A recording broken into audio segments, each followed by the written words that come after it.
Still, leaders there are vowing to remain and have put out requests for winter supplies. As promised, Michael Moore, author of the new book, Here Comes Trouble. Good to see you, sir. Good to see you. I just came from downtown, from Occupy Wall Street. It's a bone-chilling rain out there right now. And you got caught in it. And yes, but I tell you, the place is still packed with people. And you mentioned about the upcoming winter.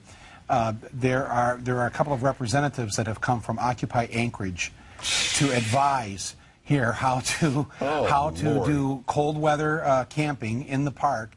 And there's now an ice company here in New York that has offered to provide large blocks of ice if they wanted to make igloos there to stay warm. And so I don't think the weather is going to be the problem for Mayor Bloomberg. Do we know, do they have, or might they rush through the city council, a resolution against igloo construction in Manhattan? No igloos. I wouldn't be a bit surprised if they tried it. Well, you know, I mean, this just shows. Yep. It's interesting. You're going through a list of cities there. Those are all pretty much, if I can do my political thing correctly here, they are all run by Democratic Party mayors. Yep. So this is a problem because you're going to have Democrats breaking up these modern-day Hoovervilles. Yeah. Now, this is what's going to happen throughout the fall and winter.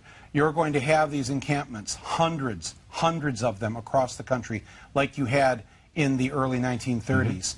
Those, if people don't know what Hoovervilles are, young people watching or whatever, they can look it up. There's good documentaries on it. But basically, people in the early part of the Depression formed these encampments right on the National Malls. Of course, the famous incident where General MacArthur, on the orders of Herbert Hoover, the army burned it down. The bonus army.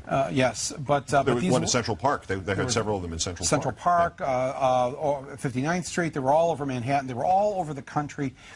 And historians feel now, they had the same sort of thing back. Well, what do you want? And other than the bonus army, they wanted their bonus. Right. But everybody else, what do you want? Well, what does it look like we want? Yeah, there's a depression. Homes. We have no homes and no jobs. Yes. It's like, what a ridiculous question. But they said at the time, you know, well, it wasn't organized, or it wasn't this, there wasn't one leader behind it or whatever. But now what we know is those Hoovervilles helped to really usher in Roosevelt and his ability to pass a New Deal, because there was so much sympathy amongst the public for the people in these encampments. Well, but to that point, did those who support this just get a template of what could happen to particularly liberal and Democratic mayors who take action from the story in Oakland? Because Jean Kwan's legal advisor, her #1 legal person in City Hall, after Tuesday night said, this is a terrible mistake, I'm thinking of resigning from working with her again. She got, and not just for me calling on her to resign, but she just got crucified on the West Coast, and particularly in the Bay Area, and she did a 180 on this. She's now done everything but bring the milk and cookies. Right, and I hope that she does bring the milk and cookies. Not a bad idea. And in fact, I'm actually going there tomorrow. I'm going to Oakland, and I'm going to stand there with people there, because this is a nonviolent movement. This is a peaceful movement. The only violence that really has been perpetrated here has been by certain police in certain cities. Even the acting police chief there of Oakland doesn't even know who of the 18 different police forces in the Bay Area fired those rubber bullets. You think that's a coincidence? Think that's why they had 18 different police forces, so nobody knew what the other one was doing? Well, then that's some very smart thinking on their part. I think, too, just if I can broaden the Democratic Party problem here to a national scale. Yes, please. You've got these 9 Republicans running, all right? And, of course, we all laugh, and there's the joke you can make about each one of them, and we know that our fellow Americans, at the end of the day, they're not going to go in the voting booth and vote for crazy. Even though they might be upset at Obama, they're not going to go crazy.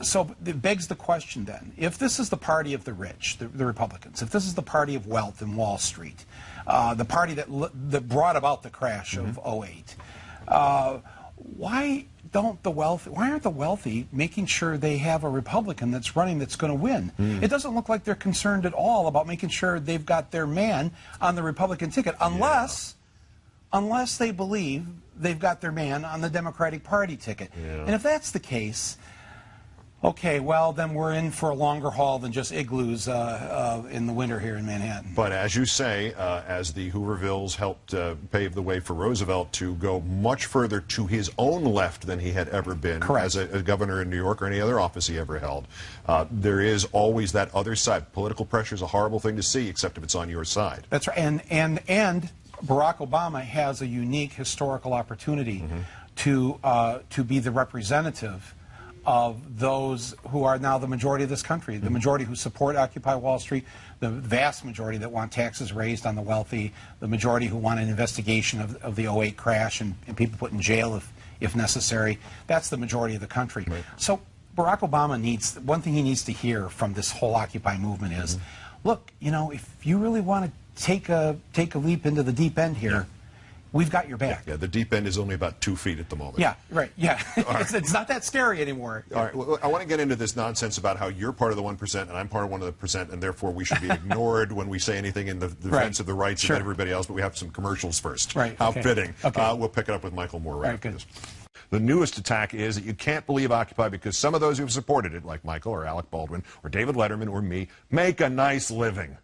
Michael's posted at michaelmoore.com and Daily Kos an account of his rags to riches trajectory of his career that followed his breakthrough movie, Roger and Me, about GM and Flint in 1989. The latter recounts how sudden wealth and good fortune affects or doesn't affect class consciousness and what some people have called class warfare. Skeptics and critics of Michael, and there are a few, wonder how a man with wealth can stay true to his roots and not just go with the money flow. And before I talk about you or me, let's talk about the sophistry inculcated into this. Right. Anybody supporting people who make less money than they do is either lying or a hypocrite. Huh? Right. No, it'd be like if because I've never had sex with a man, therefore, what are you doing supporting gay marriage? Yeah, exactly. You know, I mean, women got the right to vote because only men actually could vote for that amendment to give women the right to vote. I mean, historically, obviously, people come from all places in support of the things they support. And frankly, you know, what I've said is that, you know, they ridicule or Kanye West or others for going down there. And I'm thinking, you know, first of all, he doesn't have to be down there. He's down there actually working against his own personal financial interests. Correct. Because he's down there supporting a tax increase on him. And if anything, he should be thanked for that, because generally what the system does is as soon as they give you money, you're supposed to get in line, be part of the club, and parrot what you're supposed to say. And so I think what drives them crazy about people like you or me or David Letterman or whatever, you know, it's an odd argument to make on their end because they're all about money, and then if one of us comes from the other side and we do well, it seems a little hypocritical on their part. But I think what they're really worried about is that you or I, with money, are dangerous people. Right. Because we can't be bought because we already have the money. And nobody can come down here and say in the next segment, Keith, we don't want you to do that, what you were going to do. Yeah. Because I don't, you know, where I'm from in Michigan, we call it, you know, FU money. Yeah, exactly. Basically, right. Because it allows you to have that freedom.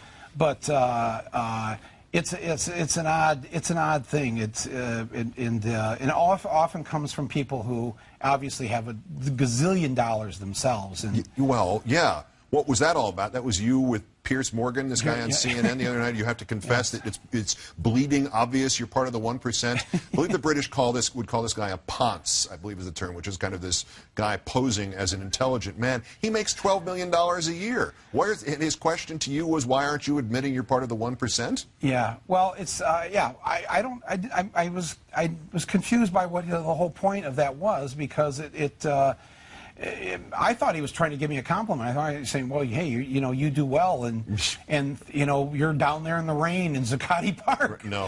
It wasn't a compliment, maybe. Wait, is there a problem here? These people assume that if you're involved in something like this or anything else that is trying to help people who don't have that level of money, frankly, if that's you want to define it in terms of this amount or not having this amount, that anybody who does this is somehow necessarily anti-capitalism?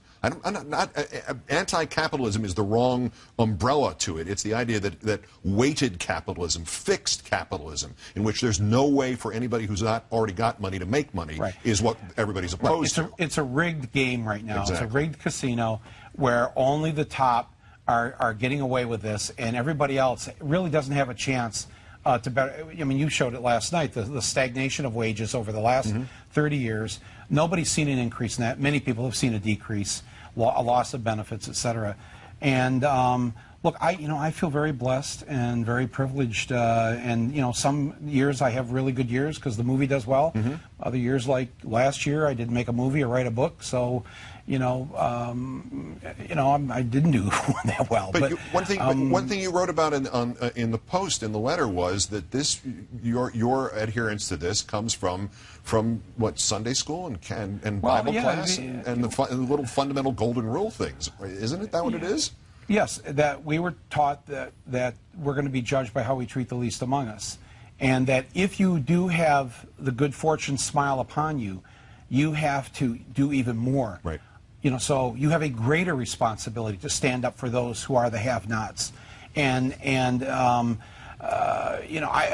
I knew the folk singer Harry Chapin in the final years of his life. I don't know if do you remember? Of Harry? course. Yes. Yeah. And he did 200 concerts a year. 100 of them were benefits. Unbelievable. And I said, how do you do that? And he said, well, my philosophy is one for me, one for the other guy. And that kind of stuck with me, my whole life. And I just thought, boy, what a great way to live if I ever get lucky enough to do that. And so right away with Roger and Me, my first film, I gave away half the money and proudly paid my taxes and told my guy, the tax guy, the accountant dude, the H&R Block. Oh, no commercials. Yes, right. I said no deductions other than the mortgage. Yeah. No deductions. I want to pay my full share here because I am proud to be an American and I am proud to spend that money as a citizen of this country. And right now, if any conservative is watching that just made their head explode. Right. Because what? You can't make money off that without those deductions? What, are you crazy? Right. Yes. And they hate having to pay for and fund this great country. Yeah, exactly. Except for them. Yeah. Except for the parts they use. Except for the parts that they use, right? And the parts that protect them, the parts that are not investigating them, the parts that are not regulating their Wall Street. Yes. Oh yeah. No. Yeah, exactly. They're all for that. Michael Moore, who eventually will sit down here and will do a literary-type interview with me on his great new sort of autobiography, Here Comes Trouble, and we'll finish up on the subject of Felix Unger money at some point, now headed for Oakland. Safe travels, and give my best to everybody there. Thank you very much, Keith. Thank you.